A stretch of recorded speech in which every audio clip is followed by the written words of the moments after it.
First, I want to say thank you to a lot of different people who had a huge impact on what we were able to accomplish today. First, starting with our administration, our president, board of curators, athletic director, and the alignment that our administration has in providing the resources that we need in order to be successful in recruiting in the Southeastern Conference. Also, I'd like to thank our recruiting staff and coaches for the hours that they've spent on the road, typing up itineraries, doing all the little things to make people feel special. I'd like to thank the coaching staff's families, wives, for the sacrifices that they've made. I'd also like to thank Brad Stevens, Chris Main, and our Eye of the Tiger group who loaned us planes and the financial support in order for us to take the flights and get to the places that we needed to be at. 36 flights for me personally in the last 14 days in order to try to close out this class. I'd also like to remind everybody that this is just a start. Today is just a start of what you're trying to build your roster towards for next year. And so today we were able, up until this point, to have 14 signees that we're very excited about. But we're going to be looking to continue to add to our program as we have attrition, whether that's voluntary or not. Whatever we need to do to replace the players who may or may not leave on our team, and whether or not we find a few more high school players that want to sign with us in the second signing period in February. So we're going to be continuing to add to this class. Really excited about this class. We've released all of the names, but I think we've done a tremendous job of our stated goal, which is to recruit the state of Missouri first and to make sure that we do a tremendous job of signing the best players in this state, signing 9 within this state, both in the St. Louis area, Kansas City area, and in rural Missouri. And just very proud of our staff's efforts to do that. When we left the state, we were able to sign some tremendous football players. Sam Horn, obviously a very talented quarterback who led his team to the state championship in the state of Georgia and one of the top football teams in the country. Wish him luck as they play in a national championship game of some sorts this weekend. Obviously, Tavares Jones, an outstanding running back from the state of Texas, who we're very excited about. And then Val Erickson, a guy that we were able to sign out of the city of Chicago, which for us is an area that we would like to be more actively recruiting, and Eric Link did a nice job of being able to get him. Obviously, the headliner of the class, Luther Burden, the #1 consensus player at his position, at the wide receiver position, and a guy that we were able to keep at home over the Blue Bloods of college football. And so very proud and excited for the opportunity that he's given us to coach him and to continue to build this program and continue to strive to win a championship. With that, I'll open it up for questions. Coach, do you remember your reaction when Luther Burden first committed, and can you tell us about what that was like for you? That was a lot of nights ago. During the season? Yeah, during the bye week, I think. It was almost a sense of relief. Like, we had put a lot into it and didn't know exactly which way it was going to go. Didn't have the last visit, but knew that we had put a lot of effort, energy into that, and to kind of have that all come to fruition was kind of a sense of relief and excitement about what the possibilities are moving forward in recruiting this state. Eli, when you got Sam, it was February. How big is it when you're putting together a class to have that guy who's clearly your top quarterback target on board so early? Yeah, anytime that you can secure your quarterback and build your class around him, it's a huge advantage for your recruiting. There's no wonder about who it's going to be, and for us to be able to sign one of the elite quarterbacks in the country. He's clearly one of the best players in the country and quarterbacks, and so it was an easy sell, and I think it was something that made not only Luther but Jamarian and Makai Miller very comfortable in joining with us. And I know it was instrumental in getting T-Man to come on board with us too. When you look at the offensive group that we were able to sign in this class, with the 3 offensive linemen of Val, Armand, and Tristan. I mean, three guys who, two of them have very good position flexibility, can play guard or tackle. Armand's, a guy who is SEC size ready, and just a tremendous line of scrimmage player. Combine that with three dynamic wide receivers. I think you'd be hard pressed to find three better wide receivers in the country in one class. A quarterback who's a winner by every measurement, and a running back who averages 10 yards a carry. It's a pretty special group that we're very fortunate to have. Eli, how quickly can the offensive skill position players kind of change what you are offensively? I think it's always a little bit easier for an offensive skill player to maybe come in and play early, just because they play with the ball in their hand, and if you're a natural player with the ball in your hand, that translates quicker. I think it's always a little bit of a challenge to figure out where you fit in and maybe understand the schemes.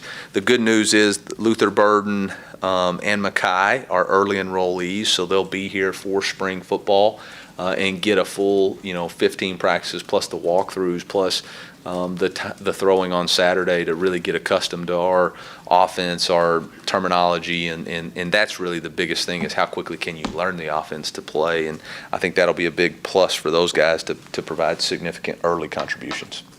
Speaking of those wide receivers, it seemed like you all were comfortable with just Mackay and Jamarian, even if you didn't get Luther Burden and the folks. What about those guys, even though they maybe weren't ranked as high as Luther, made you like them?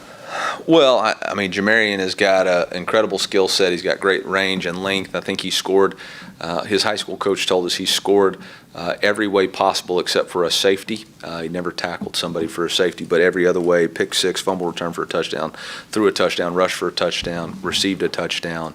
So he's an incredible athlete. Went and watched him play basketball. I mean, can jump, rebound. He can dunk. He can't shoot real well, but he is a tremendous. I'm just kidding. He's a tremendous athlete. So we knew he had great ball skills, and I mean, the moment he comes in and can focus on his nutrition, we get him with Liz and Coach Russell. I mean, he is going to be an athletic freak. Mackay Miller is a guy who's got great position flexibility from a slot to an outside guy. He's got a competitive spirit about him, is not afraid to go over the middle and make contact catches. They used him all over the field, even lined him up at some running back stuff. So he's a dynamic player with the ball in his hands. I would say it's unfair to say that we would not have recruited another wide receiver. I think we just said we're going to get Luther or bust. And so when you don't have a lot of options, you kind of got to seal the deal. And Coach Looper and Coach Hamden and myself took that personal challenge on that, it's kind of like burn the boats, like we're either going to get him or we're not. And then, so that was kind of the mentality there. When you get a guy like Luther's big prospect from St. Louis, what does that do for recruiting moving forward in Landon? Yeah, it really just gives us an opportunity at the University of Missouri and for our fan base to show the city of St. Louis how we're going to embrace these elite players and why what we're saying is important. We say it's important for these guys to play at home and the opportunities that they're going to have. And so now as a fan base, as business leaders, as supporters, we have to come through with those things and make sure that these players know that playing at home is going to provide them with significant benefits for their future in the game of football and outside of it. Coach, you're embarking on quite the journey today, going all across the state. Well, why is that important for you? I don't think that's ever been done in Mizzou history, doing what you're doing. Well, I think it's a challenge for us to continue to build our brand. We didn't sell out a game this year at Faurot Field, and I take that as a personal challenge to myself that I haven't done a great job of spreading the message or building the program the way that we need to. And so hopefully by us recruiting at a higher level, continue to put a better product on the field, they'll see what we're trying to pour into this program, and maybe they'll match the intensity and match that ferocity, there's some sort of word there, that we're trying to have, and match the intensity. Because the reality of it is the only way we're going to get to a championship level is for us to continue to have a championship fan base. And I've got to do a better job of putting a championship product on the field. What were your discussions with Sam as far as baseball goes? I know he's really good, but Yeah. it's also a position where, being in spring football is important. So how's all that work? Well, first off, Sam's going to complete his high school season, and he's going to play baseball for his high school team, which is important to him. When he comes here, obviously, we want him to chase, we talk about chasing 2 dreams, a life with football and a life outside of football. We're going to let him chase three dreams, a life with football, a life with baseball, and a life outside of athletics. When he's football, he'll be full-time football, and in the spring, we'll work around our spring schedule to allow him the opportunity to pursue his baseball interest and career. He's a tremendous player, and it's been done before. Obviously, myself and Coach Beazer have a good working relationship, and we'll work it out. Was Coach Beazer on Sam before you were, or were you there before? I don't know. No, the unique story about Sam is that his great uncle Claire Houston is in the Mizzou Athletics Hall of Fame as both a football player and baseball player, and ran track here. And so Sam has a connection. His family has some extended family in St. Louis, and so that really opened up an avenue for us to really recruit him and make that unique connection that helped sign him. I think you mentioned earlier that the Thompson Mark helped you with the Luther Burden side. Can you share that with us, how that worked? Yeah, obviously, Conzo being from East St. Louis, his sister's the principal at the high school, so that gave us a unique insight there. But we were also able to, Luther's dad played basketball at SLU, and Conzo had some influence over him as he was coming out, maybe playing some like AAU basketball or whatever it might have been back called in the day. Conzo was one of his coaches, and so that was really important, when they would come up, to make sure they got a chance to say hi to Coach, and Conzo's got a great reputation in St. Louis, and just a great person of character, and anytime he can vouch for myself or the University of Missouri, it goes a long way for us in recruiting, and probably wouldn't have been able to sign him if it wasn't for him. You guys have 4 players from Kansas City area signed in this class. You haven't had anyone from Kansas City since 2018. Just how important was it to increase the recruiting efforts in that area, and what do you think allowed you guys to be able to do that? Yeah, we obviously want to do a great job of increasing our efforts. Every one of our coaches has an area in the state of Missouri, and we have 4 coaches in St. Louis and 4 coaches in Kansas City to make sure that we hit every high school and evaluate every potential prospect. It's not always, it's always about finding the right fit and the right needs, and sometimes timing isn't always work out, but it was really important for us to continue to build in St. Louis and build in Kansas City and recruit Kansas City. I thought we had done a nice job the previous year, but had maybe let a few get away out of the Kansas City, so we kind of doubled down our efforts. Coach Woods led our efforts in Kansas City, and really excited about what we're building and the potential possibilities of other players, specifically in the 23 and 24 class, of beginning a pipeline there. You mentioned a couple times kind of having to recruit Marquise all the way through last night. Yeah. Can you just kind of give us any insight into what that's like, those last 24 hours that you've had committed for a long time? It's nerve-wracking. They pay me to be paranoid. You're always worried about who else is recruiting or what they've been, saying or selling. Luther Burden Sr. at 7:45 today said he lost the NIL paperwork. So, we were like, holy cow, what else is going to go on? But, I've been around funny business before, and you're never quite sure until people get the paperwork in. I was at Auburn when I think Cyrus Kwanjo announced for us at Auburn, and then 2 hours later sending his paperwork to Alabama. So, crazy stuff happens on signing day. I think there was something that happened today. So you're never sure, and you sleep. Coach Malzahn used to tell us all the time when I was coaching for him that you had to sleep with your phone on your chest with its ringer on, and I still do that every signing day. Phone was ringing most of the night. How much what? How much sleep did you actually get last night, then? I don't know. Probably 5 hours, 4.5. How about pronouncing his name correctly? Is Tavares Jones? I call him T-Man, so I don't mess it up. Okay. Well, Yeah. You don't see the City of El Paso come up too often. Just what happened into that? Was that Coach Looper, or what happened with that connection to land that? Well, we got to go wherever we can to find great players. Obviously, we had seen his tape And he was a young man that had some tremendous offers out of high school, and I think people had kind of figured he was a lock to maybe one school or another in the state of Texas. And as we did more investigation and research, we realized that wasn't the case, and so it allowed us an opportunity to get in and recruit him. His dad is active in the military, which Coach Loop had a connection there, and then his mother is a Border Patrol agent, and so just being able to connect with people and provided us an opportunity to sign him. Hey, Eli, Isaac Thompson hasn't played a lot of football because of injuries. Just how do you go about kind of projecting him? And obviously he's highly recruited by other places, but you gotta have to kind of, not guess, but project a little bit. No, obviously injuries are an unfortunate part of the game, and he was playing pretty well his senior year, playing both wide receiver and safety. But we were able to have him up this summer and do a private workout with him and Coach Wilkes, and so we're fully confident in his capabilities and what he's able to do as a defensive back. He's obviously got good junior tape and sophomore tape, so now it's all about his focus on recovery and what he can do getting back. But there's no concerns about what he will be for us when he's full speed. Hey, Eli, circling back to Kansas City, you mentioned it had been a little while since you got a commit from there. The first one in this class was Max Wisner, who's a guy who's really vocal in the recruiting process. How important was that in kind of opening the door there? Yeah, Max was a guy that I'd actually visited in January. When I had first gotten the job here, Coach Woods had taken me around Kansas City to make a few stops at high schools, and we had watched Max practice basketball.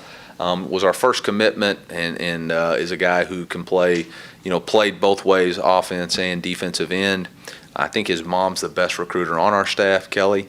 So very excited about, their commitment to us, and there's, they were people who stuck with it and really took on that badge of we're going to rally everybody else around.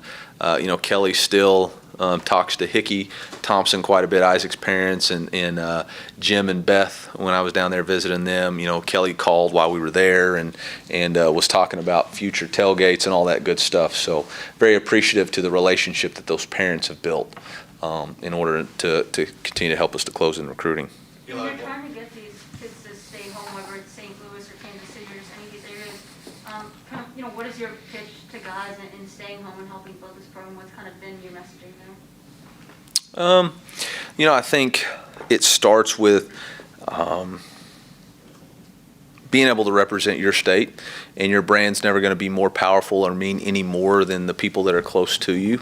And so as you play, whether you're from Lebanon, Missouri, or Booneville, or from St. Louis, or you're from Kansas City, or Blue Valley, Blue Springs, Joplin, Springfield, you're always going to be associated with the state of Missouri.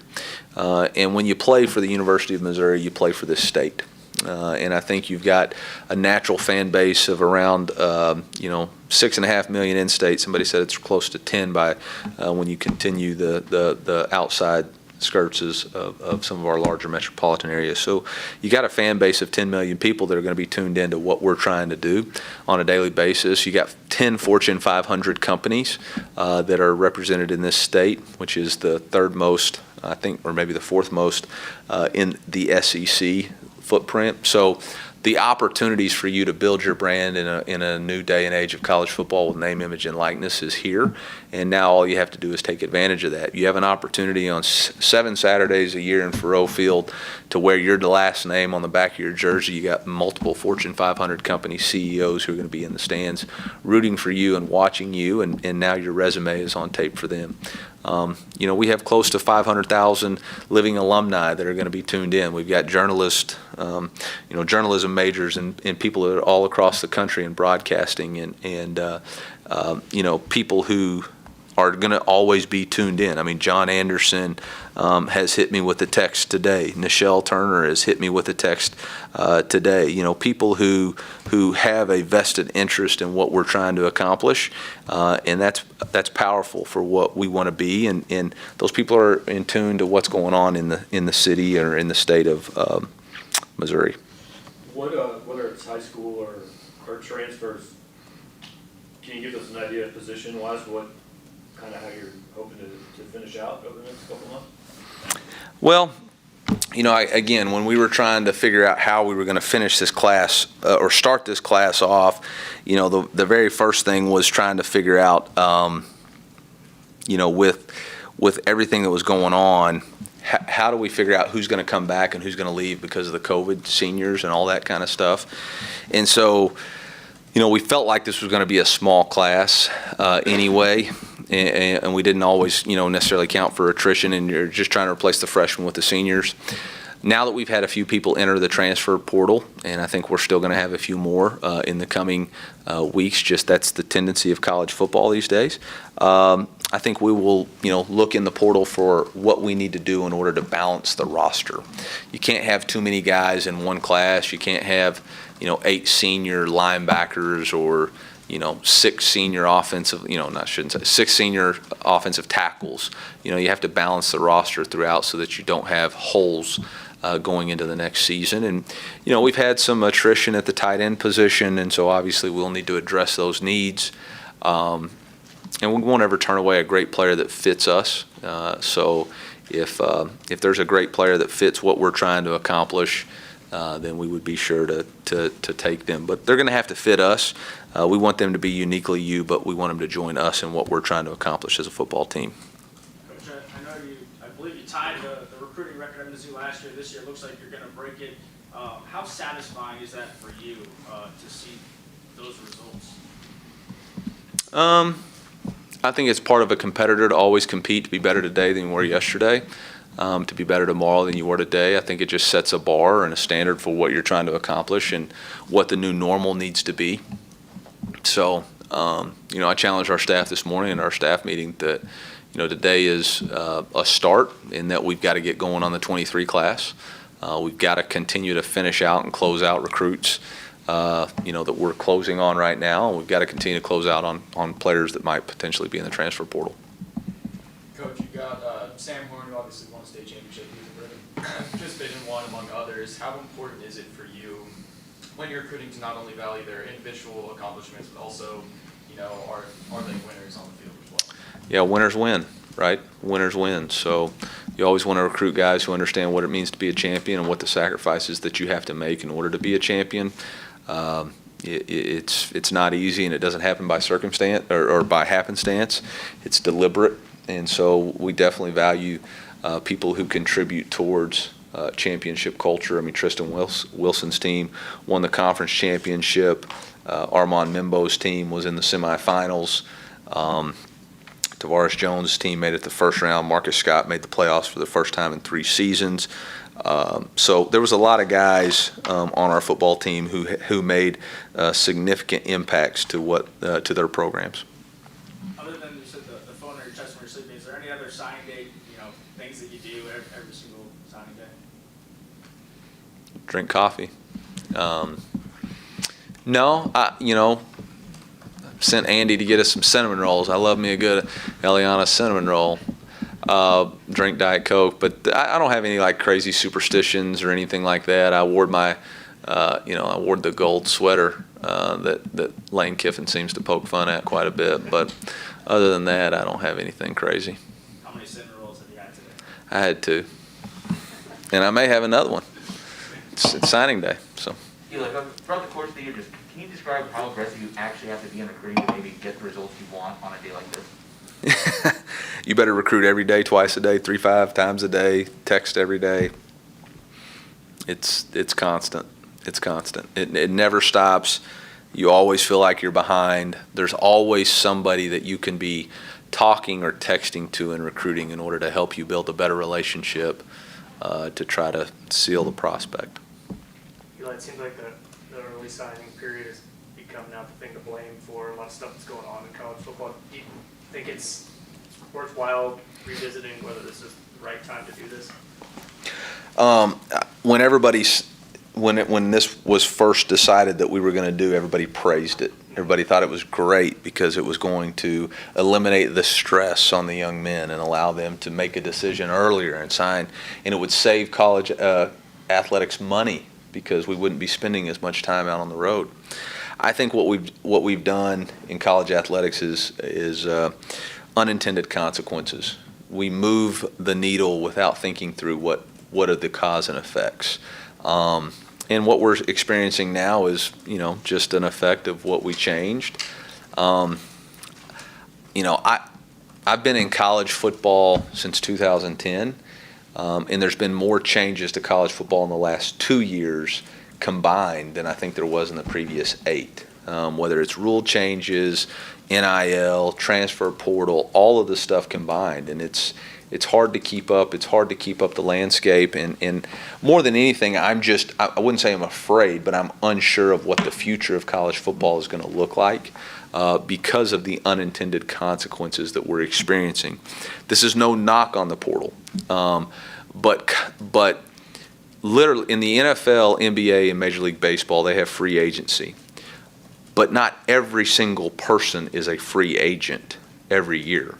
And currently, right now, in college athletics, we have a situation where every player is a free agent every single year. And I don't know that that's a sustainable way moving forward to build team sports. There's so many things that are going to be required in order to play this game at a high level. The best teams have the best camaraderie. It's still going to be a team game. So it's a challenge. I don't necessarily know I have an answer. I do think I have a fairly good assessment of what the problems are, but I don't know that there's a good answer. I don't necessarily think it's anything to blame. I think the reality of it is everybody is taking the information they have, and with that information, they're making decisions. So whether it's moving on from coaches sooner, or players making a decision sooner, or recruiting classes, or people going in the transfer portal during the midseason, all of that is just people using the information and making decisions. Kind of along those lines, you mentioned NIL, and I understand it's, what the rules are, and it's not part of the recruiting process. But Oh, it's not? Okay. Theoretically, this is the first class of kids who signed with you. Can you tell during the process, is it too early to know how that's impacting the recruiting process? No, it's very much impacting the recruiting process. It's very much discussed and talked about, not necessarily in a fact of, inducements or anything like that, or quid pro quos, but it's very much you've got to educate them on what the opportunities could potentially be, or what you're going to do to help somebody increase their personal brands, and how are you going to educate them on what their opportunities of NIL could be and would be should they choose the University of Missouri. I mean, I probably wouldn't know that we had 10 Fortune 500 companies in the state of Missouri if I didn't know through NIL opportunities what those could potentially be. And so I think it's here to stay. You're continually seeing things. There was a school that announced that they have every one of their offensive linemen received a certain amount of money each year, and then all of a sudden that week they were able to sign 2 5-stars and a 4-star. It is what it is. I don't necessarily, again, unintended consequences. I don't think that's what it was supposed to be for. I don't think that's how it was meant to be. But in college football, we tend to have we tend to try to find every way around a rule. With those unintended consequences, Yeah. how do you personally navigate that? How malleable do you have to be to sort of adjust it? Yeah, I think you can either adapt or die. I mean, that's just the reality of it. You can either, stick your head in the sand, or put your fingers in your ears and stomp around and throw a fit about it, or you can adapt. And that's what we have to do. I think everybody has to adapt. Our administration's done a tremendous job of trying to adopt new ways for us to educate our athletes about NIL, and whether or not we partnered with Open Doors and provide them with opportunities to visit with companies, giving them the experience they need in order to market themselves. Our fan base is going to have to continue to embrace NIL and what that means for us to compete in this league. Recruiting throughout the Southeastern Conference, seeing different billboards along the side of the road makes you realize that we're going to have to do the same thing here as fans of our program and fans of our sport in order for us to compete at a high level. Yeah, you got to adapt or die, and you got to be willing to adjust to change. And it's the new face of college football. You can either embrace it or you can get left behind. And I don't plan on getting left behind. I got 4 young girls, so got a lot of coaching left to do. Not a lot of hair left, but a lot of coaching. Coach, we're back to Luther Burden. Just how quickly do you think he can make an impact for you guys? Is he guys that, first game of the season you think could be that kind of impact player for you? I don't want to put unnecessary burdens or comparisons on young men. Everybody's got their own race and ability, and everybody adjusts and acclimates at different speeds. And so we know what Luther's potential can be and will be, and we're just going to be here to help him develop at his rate. And so I don't want to, I don't think we need to come in here and tell him he's got to be Randy Moss day one. All we need him to be is the best version of Luther Burden that he can be.